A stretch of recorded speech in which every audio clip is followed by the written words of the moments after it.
NATO has occupied Ukraine, causing Peru to bail out of an aircraft deal as the European Union demands control over Ukraine's anti-corruption agencies.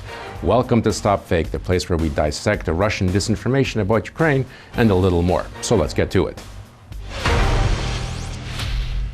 Back in September, Russian media reacted with an avalanche of criticism to the flight of two U.S. V-22 Osprey aircraft over Kyiv on September the 23rd as part of the United Efforts 2020 and Rapid Trident 2020 exercises.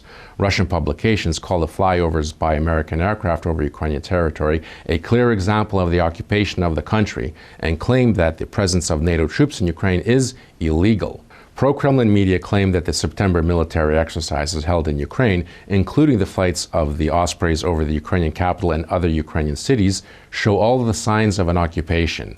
They contend that the presence of NATO troops in Ukraine is illegal, and these particular exercises are not included in the legislation approved by the Ukrainian parliament in the spring of this year. Now, although the law the Russian media refers to does not specifically mention the United Effort 2020 or other military exercises that took place in Ukraine, the law does, however, contain detailed and comprehensive data on the number of foreign servicemen and military equipment and weapons that are allowed on Ukrainian territory in 2020. The appendix to the law clearly states that exercises conducted from June through September foresees, quote, up to 3,750 foreign military personnel with weapons and military equipment, up to 50 ships, 2 submarines, up to 40 aircraft and helicopters, and up to 90 wheeled vehicles.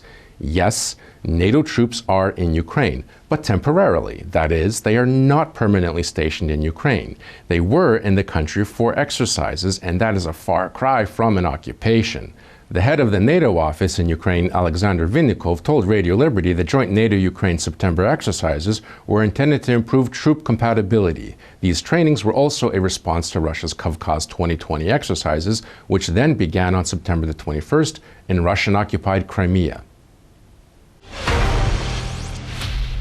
Lenta.ru, RIA Novosti, Vzglyad, Aviaport, Regnum, and others were disseminating fake stories claiming that Peru's Interior Ministry has suspended its contract with Ukraine for the purchase of an Antonov AN-178 aircraft for its national police. The publication cited an anonymous military source who claims that the aircraft, which is to be delivered in 2021, is presently only 40% complete and its assembly is extremely problematic because Ukraine lacks Russian components for the plane.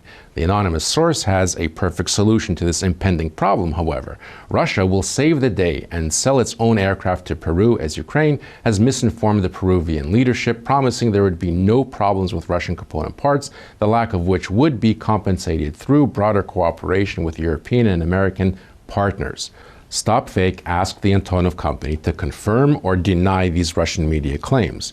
In a statement, the Antonov company said it was continuing to work on the AN-178 and construction is on schedule. The frame assembly was completed at the end of August, and previously used Russian components had been replaced by Ukrainian-designed and manufactured parts. Spetstechno Expert, the state company which signed the contract with the Peruvian Interior Ministry for the plane sale, told StopFake that claims that the contract is suspended are simply not true. Ukraine won the contract to produce the AN-178 aircraft for Peru in 2019, beating out an Italian company and Airbus in a $65 million deal. Russian and Ukrainian news sites featured stories back in October claiming that Western creditors were displeased with Ukraine and wanted to control Kyiv's anti-corruption initiatives. Citing an interview with the RBK Ukraine news agency, Newsfront wrote that European Union Ambassador to Ukraine, Mati Masikas, said the EU fears that Ukraine's anti-corruption bodies will withdraw from the control of its external creditors, i.e. curators. Newsfront raised the alarm that Ukraine could have its visa-free EU status revoked if its anti-corruption bodies were run by persons who were not controlled by Western creditors. But this claim is false, as Ambassador Masikas said no such thing. Now, Matti Maasikas, the former Undersecretary at the Estonian Ministry of Foreign Affairs, was appointed European Union ambassador to Ukraine in June of 2019. In his interview to the RBK news agency, he said that the European Union is monitoring the situation around Ukraine's Special Anti-Corruption Prosecutor's Office, the National Anti-Corruption Bureau, also known as NABU, and are also monitoring a lawsuit brought by oligarch Sirkis brothers against the law that nationalized Privatbank back in 2016, as well as the independence of the country's national bank. When asked if there is a real danger that the visa-free travel to the EU may be cancelled for Ukrainians, Maasikas did not give a clear answer. Rather, he noted that the European Union has certain reservations about the events unfolding around Ukraine's anti-corruption bodies. Visa-free travel for Ukrainians came with a very clear list of conditions, and it is not only about crossing borders. It is also about trust and includes institutional things, Maasikas pointed out. Maasikas also said that he is concerned about the latest events in Ukraine. He noted that, quote, "We of course do not comment in any way the decisions of Ukraine's constitutional court, but we want to focus on legal and constitutional clarity around NABU, which must be restored quickly." Ambassador Maasikas was referring to the legal backlash taking place in Ukraine against NABU, which has left the organization in legal limbo and threatens Ukraine's post-2014 reform agenda. The concerns he expressed are about the independence of anti-corruption bodies in Ukraine and not control over them by foreign creditors.